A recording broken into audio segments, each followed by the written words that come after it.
ajal.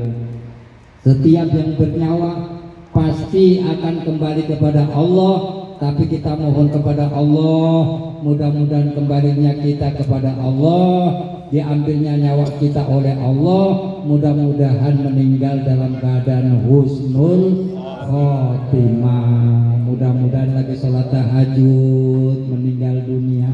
Amin gitu, amin. Amin. Mudah-mudahan lagi baca Al-Quran meninggal dunia. Mudah-mudahan lagi sujud meninggal dunia. Jangan sampai meninggal dunia lagi nyertain orang lain. Jangan sampai meninggal dunia lagi ribut sama rumah tangga. Jangan sampai meninggal dunia naudzubillahi min dzalik dalam keadaan kita berbuat maksiat kepada Allah Subhanahu wa taala. Nah, Allah menerangkan hadirin, yang dinamakan manusia itu bakal kembali kepada Allah. Allah mengingatkan kepada kita, wa nablukum bisyarri wal khairi fitnah. Yang namanya manusia itu, yang dinamakan ciptaan Allah itu pasti akan diberikan ujian. Ada ujian yang enak, ada ujian yang tidak enak. Yang enak kayak apa? Banyak uang, ya Pak Haji ya. Bini soleha, enak gak kira-kira? Anak-anak soleh-soleh, seneng bukan main. Kenapa? Karena itu ujian yang enak yang datang dari Allah. Ada juga yang ujian kagak enak. Punya bini disuruh sholat susah, punya bini berani bener sama suami. Ada nggak kira-kira yang begitu?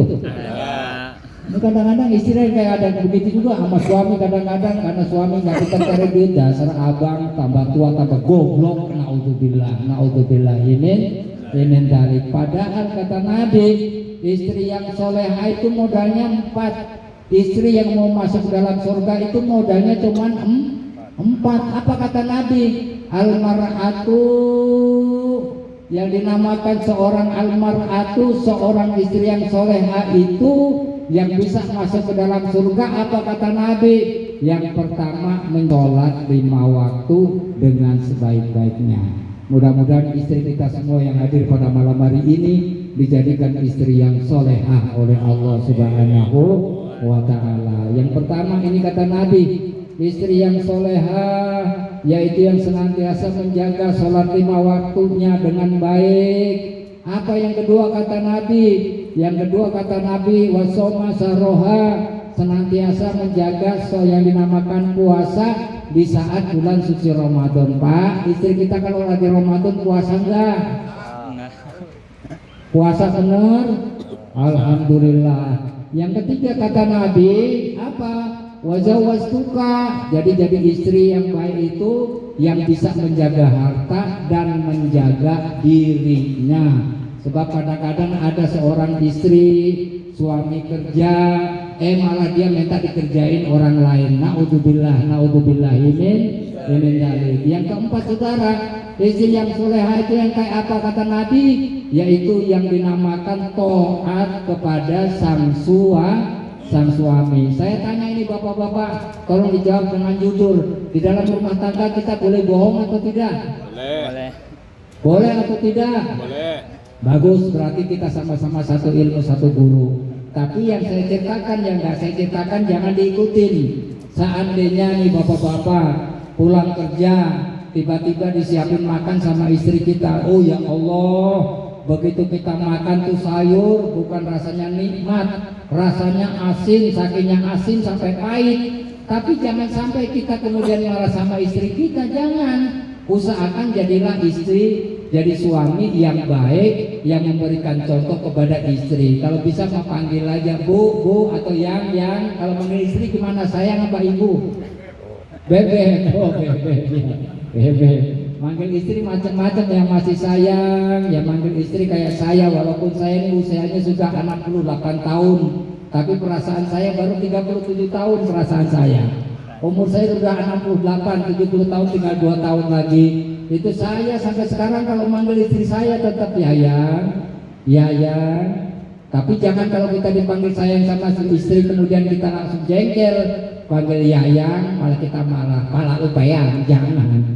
Minimal kita ganti sebagaimana dianjurkan oleh junjungan baginda Nabi kita Muhammad Sallallahu Alaihi Wasallam. Nabi itu kalau memanggil istrinya saking begitu ramahnya, saking begitu sayangnya, manggil istrinya dengan ucapan ya Humairah, wahai istriku yang pipinya kemerah-merahan. Itu Nabi jujur, tapi kita nggak boleh kalau jujur sama bini kita nggak boleh.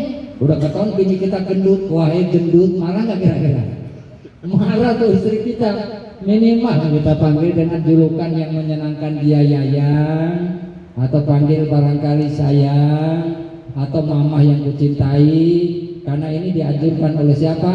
Junjungan baginda Nabi kita Muhammad Sallallahu Alaihi Wasallam. Jadi kita boleh berbohong selama bohong tadi mendatangkan kebaikan.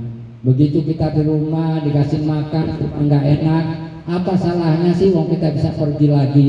Artinya kita izin kepada istri, mas saya mau keluar sebentar, ada apaan?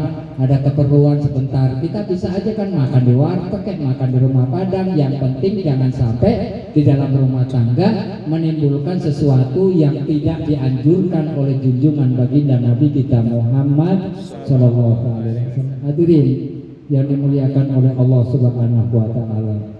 Oleh karena itu ini perlu kita siapkan bagi kita yang masih punya anak, atau kita barangkali yang sudah berumah tangga, jangan sampai salah niat. Kenapa?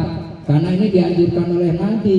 Di saat kita mau mencari istri, mencari suami, itu ada 4 hal yang dianjurkan oleh Nabi. Yang pertama, kalau kita laki-laki dianjurkan untuk mencari istri yang cantik menurut kita, ya kan?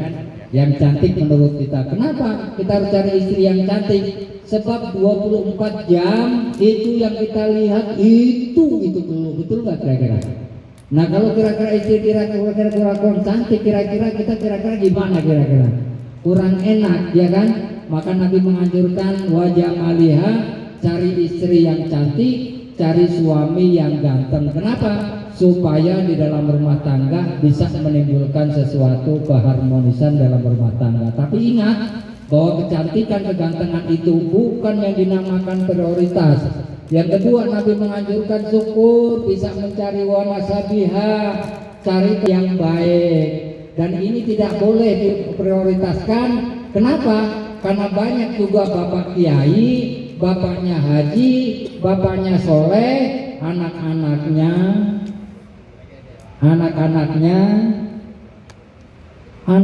ya Allah mengecewakan orang tuanya.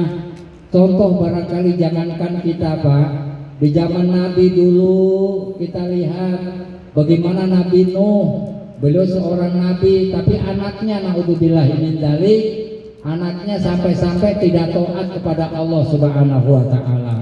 Ada yang bapaknya kurang ajar, tukang bikin patung, tukang nyembah patung, tapi anaknya menjadi anak-anak yang soleh-soleh, yang taat kepada Allah Subhanahu wa taala. Oleh karena itu hadirin yang dimuliakan oleh Allah Subhanahu wa taala, selagi kita masih diberikan kesempatan hidup oleh Allah, mudah-mudahan saya pesan kepada saudaraku semua yang ada di sini, karena seperti malam hari ini yang kita lakukan, yang kita baca tadi bersama-sama, itu adalah dianjurkan oleh junjungan baginda Nabi kita Muhammad Sallallahu Alaihi Wasallam. Sampai-sampai Allah juga memerintahkan kepada kita, Innallaha wa malaikatahu yusalluna 'alan nabi ya ayyuhalladzina amanu sallu 'alaihi wa sallimu taslima. Agar kita dicintai oleh Nabi, agar kita bisa masuk surga bersama Nabi, yuk sama-sama kita berselawat kepada junjungan baginda Nabi kita Muhammad Sallallahu Alaihi Wasallam. Sallallahu ala Muhammad Sallallahu